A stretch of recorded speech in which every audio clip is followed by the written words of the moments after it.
करेंगे। महाराष्ट्र की राजनीति की चर्चा पिछले काफ़ी समय से हो रही है। महाराष्ट्र में सब ठीक है ना?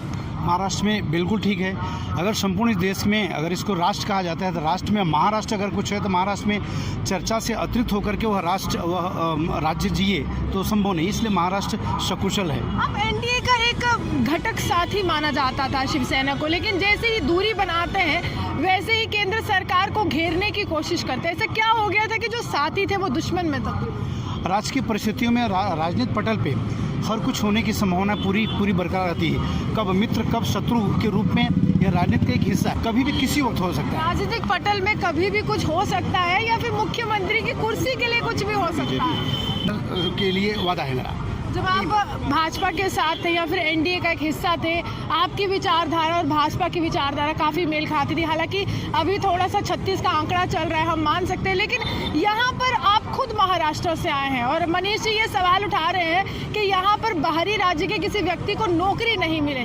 क्या ये सही है? क्योंकि आप खुद महाराष्ट्र हैं, महाराष्ट्र से आए हैं, वहाँ पर मराठी के लिए बात की जा रही है, यहाँ पर जम्मू कश्मीर के युवा के लिए की जा रही है। अब यहाँ पर ये सवाल उठाती है भाजपा कि जब जम्मू कश्मीर का युवा महाराष्ट्र में जाकर नौकरी कर सकता है तो महाराष्ट्र का युवा जम्मू कश्मीर क्यों नहीं आ सकता? सर, आप इतना सोचते हैं जम्मू कश्मीर की जनता के लिए, चुनावों में भागीदारी क्यों नहीं है? चुनावों से आपका राजनीतिक नदारद क्यों है? समाज सेवा अच्छे से कर रहे हैं, उसमें कोई दो राय नहीं है। समाज सेवा के लिए जम्मू कश्मीर में शिवसेना हमेशा आगे आई है, हर एक व्यक्ति के दरवाजे तक पहुंची है, लेकिन राजनीतिक तौर पर इतना पिछड़ा क्यों है ये राजनीति? आई नहीं है। बातें गौर तो ध्यान देने से जिस वक्त अमरनाथ यात्रा को रोकने की बात की गई तो देश से एक ऐसा आवाज़ निकला, उस महाराष्ट्र के तर्जमे से हिंदू हृदय सम्राट माननीय बाला साहब ठाकरे बोले कि मुंबई से एक भी हज करने वालों को एक भी फ्लाइट नहीं उड़ेगी। जब यहाँ पे कश्मीर के ऊपर आघात हुआ तो उस वक्त कोई आवाज़ उठा था तो माननीय बाला साहब ठाकरे का था। ये मैं आज की बात नहीं कर रहा हूँ, उसी परंपरा का निर्वाह करने के लिए कटिबद्ध वचनबद्ध शिवसैनिक हैं जो आपके समक्ष यहाँ खड़े हुए हैं। लेकिन सवाल ये भी उठ रहा है कि यहाँ पर अगर आप इतना सोचते हैं जम्मू कश्मीर की जनता के लिए, चुनावों में भागीदारी क्यों नहीं है? चुनावों से आपका राजनीतिक नदारद क्यों है? शीर्ष नेतृत्व के माध्यम से और आपके माध्यम से कहना चाहूँगा, हमारा हिंदुत्व सांस है, ये हमारा मुद्दा है।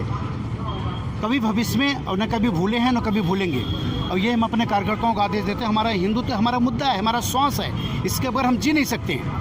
माननीय बाला साहब ठाकरे के समय से लेकर के आज समय तक रही बात हमसे जुड़ी है महाराष्ट्र सरकार में, चाहे एनसीपी हो चाहे कांग्रेस हो, वो अपना निर्णय ले, उनके साथ और हाथ तब तक है। हमारे जिस दिन मुद्दों को छेड़ेंगे उस वक्त आने वाला समय और वक्त बताएगा, फिर आप हमारे सामने आएंगे तो उसका मैं जवाब आपको दूंगा। लेकिन मुंबई आना पड़ेगा। आपका स्वागत है, मैं चाहूँगा आपको मुंबई के लिए मैं आपको आमंत्रित करता हूँ और आप आएँ, हमारे राज्य प्रमुख के साथ आएँ, मैं आपको सीधे मातोश्री लेके चलता हूँ। जम्मू कश्मीर अब राज्य नहीं रहा है, जम्मू कश्मीर को केंद्र शासित प्रदेश का दर्जा मिल चुका है। हालांकि केंद्र सरकार का ये तर्क है कि जब तक यहाँ पर विकास की धारा नहीं बहती है तब तक जो है जम्मू कश्मीर केंद्र शासित प्रदेश ही रहेगा। लेकिन सवाल यही है कि मुंबई से एक ऐसा राजनीतिक दल जो है लगातार जो है केंद्र सरकार पर हमले भी करता रहा। अब सवाल यही उठा रहा है कि आखिरकार अब डीडीसी के चुनाव भी हो गए, लेकिन जम्मू कश्मीर को राज्य का दर्जा कब दिया जाएगा?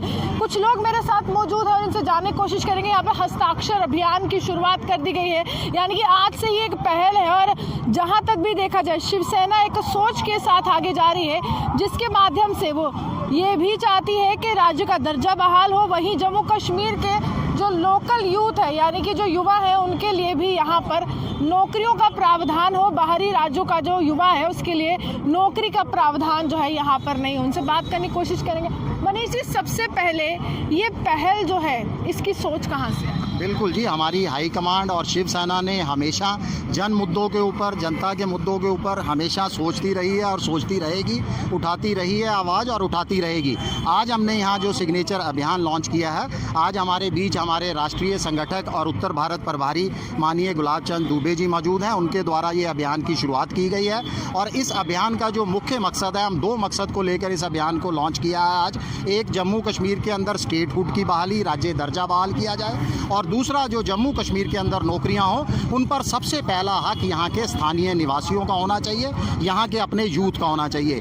10 लाख का आपको बता दूं कि हमने टारगेट रखा है। शिवसेना की तमाम जिला इकाइयों को ये बांट दिए गए हैं और वहाँ पर भी जो है तमाम जिलों के अंदर ये अभियान चलाया जाएगा और बहुत जल्द अपना टारगेट 10 लाख का पूरा करने के साथ ही प्रधानमंत्री माननीय नरेंद्र जी मोदी तक ये आवाज़ पहुँचाई जाएगी, ताकि उन्होंने भी जो हमारे साथ जम्मू कश्मीर की जनता के साथ जो 15 महीने पूरा जो वादा किया था उसको अमली जामा पहनाया जा सके। आपको नहीं लगता मैम कि यहाँ पर ये भी कहा जाएगा कि शिवसेना एक बार फिर से राजनीति के मैदान में उतर गई है, एक बार फिर से मुद्दा बुलाने की कोशिश? नहीं, ये कोई मुद्दा नहीं है, ये हम पब्लिक के बीच में आके उनके हस्ताक्षर ले रहे हैं, जो कि ये उनके साथ हम जुड़े हैं, ज़मीनी तौर पर उनके साथ जुड़े हैं और उनके साइन करवा के मोदी जी तक ये पहुँचाना चाहते हैं कि यहाँ जो है राज्य बहाली की जाए और स्टेटहुड का दर्जा दिया जाए। विश्वास नहीं है गृह मंत्री पर? वो कह रहे हैं कि जल्द होगा, हालांकि समय सीमा तय नहीं की गई है, लेकिन जल्द होगा।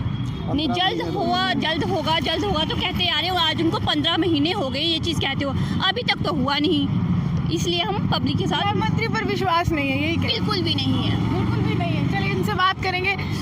महाराष्ट्र की राजनीति की चर्चा पिछले काफ़ी समय से हो रही है, महाराष्ट्र में सब ठीक है ना? महाराष्ट्र में बिल्कुल ठीक है। अगर संपूर्ण इस देश में अगर इसको राष्ट्र कहा जाता है तो राष्ट्र में महाराष्ट्र अगर कुछ है तो महाराष्ट्र में चर्चा से अतिरिक्त होकर के वह राज्य जिए तो संभव नहीं, इसलिए महाराष्ट्र सकुशल है। अब एनडीए का एक घटक साथी माना जाता था शिवसेना को, लेकिन जैसे ही दूरी बनाते हैं वैसे ही केंद्र सरकार को घेरने की कोशिश करते हैं। ऐसा क्या हो गया था कि जो साथी थे वो दुश्मन में तब्दील?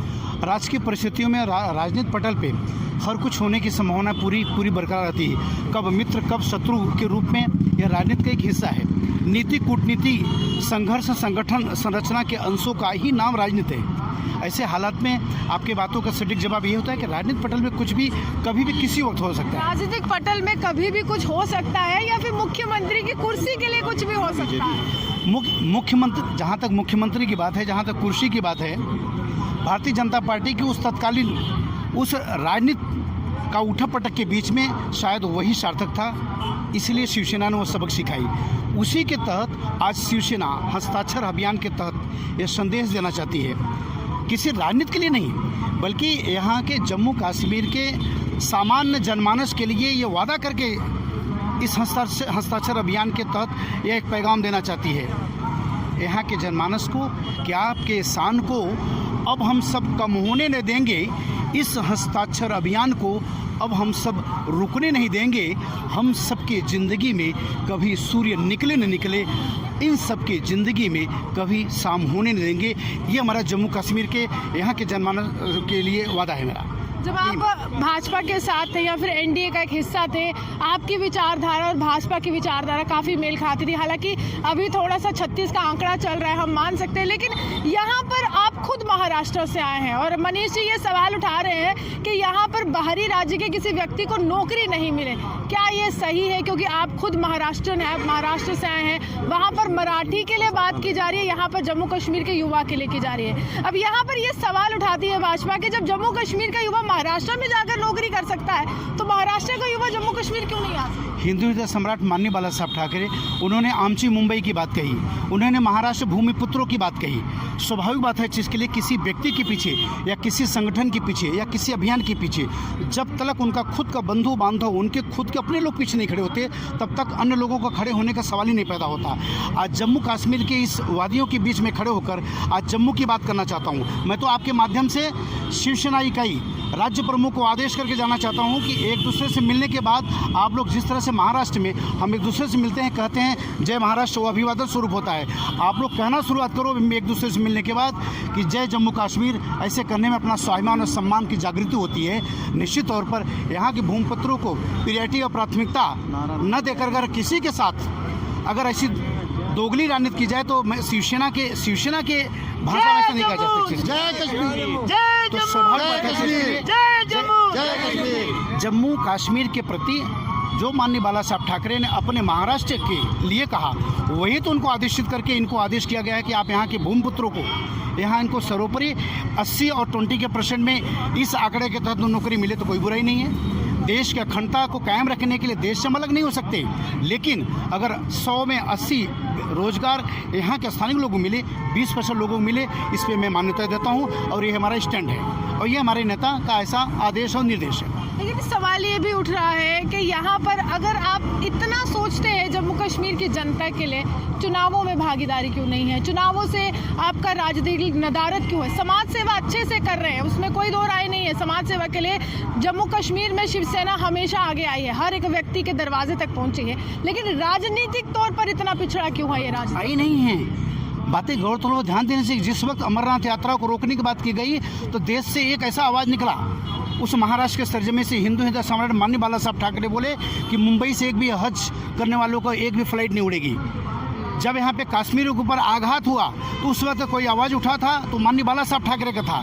ये मैं आज की बात नहीं कर रहा हूँ, उसी परंपरा का निर्वाह करने के लिए कटिबद्ध वचनबद्ध शिव सैनिक हैं जो आपके समक्ष यहाँ खड़े हुए हैं। आज मात्र हस्ताक्षर अभियान को नहीं, जब जब भी यहाँ पे मौलिक मुद्दों को लेकर पहला आवाज़ कोई उठता है तो शिव सैनिक को उठता है।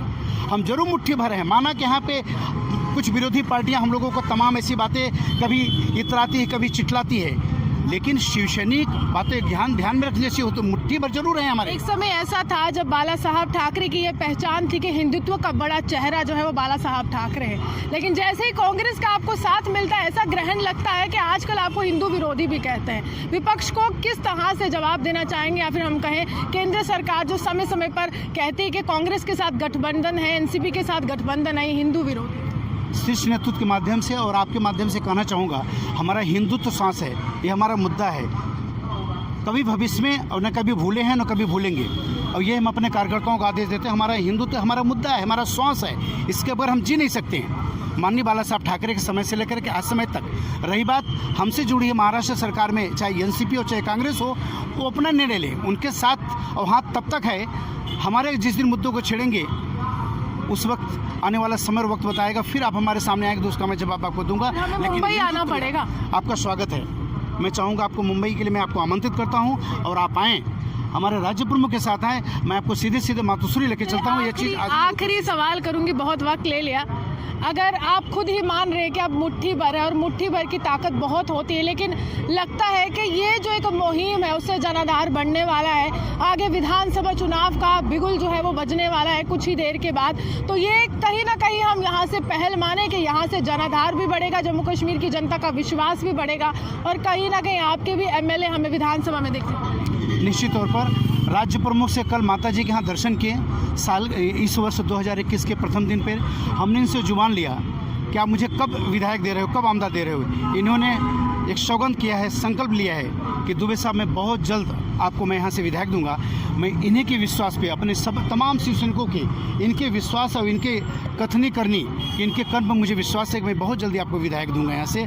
और मैं यहाँ के इस विधानसभा में बैठ करके वो मेरी बुलंद आवाज़ होगी, क्योंकि चिंगारी लगाने के लिए एक चिंगारी की आवश्यकता पड़ती है। आप आए हैं, क्या उद्धव ठाकरे यहाँ पर आएंगे, आदित्य ठाकरे यहाँ पर आएंगे, क्या उस तरह की राजनीति जम्मू कश्मीर में देखने को मिले? क्योंकि यहाँ की राजनीति कहती है कि कश्मीर कश्मीर कश्मीर, जम्मू की कोई बात नहीं करता है। और जहाँ तक उद्धव ठाकरे की पहचान है, हिंदुत्व की बात करते हैं, विकास की बात करते हैं, क्या इसके बाद माने उद्धव ठाकरे जम्मू कश्मीर के दौरे पर आएंगे और यहाँ पर बिल्कुल एक चेहरा बदल जाएगा? हिंदुत्व का मतलब क्या आप समझते हैं? इसके लिए कि मैं इस्लाम धर्म के खिलाफ बात करूं या किसी धर्म के खिलाफ बात करूं? अगर ऐसा होता तो 1995 में मेरी सरकार महाराष्ट्र में बनती है और पहला मंत्रिमंडल का शपथ विधि ग्रहण किया जाता है तो उसका नाम था साबिर भाई शेख। वो मुसलमान भाई था जो हमारा कामगार राज्य मंत्री कैबिनेट मिनिस्टर बने हो। तो कहने मतलब मैं हिंदुत्व के खिलाफ नहीं, बल्कि हिंदुत्व का मतलब मैं समझता हूँ कि हमसे अच्छे तो परिंदे हुआ करते हैं, कभी मंदिर पे तो कभी मस्जिद पे बैठा तो क्या करते हैं।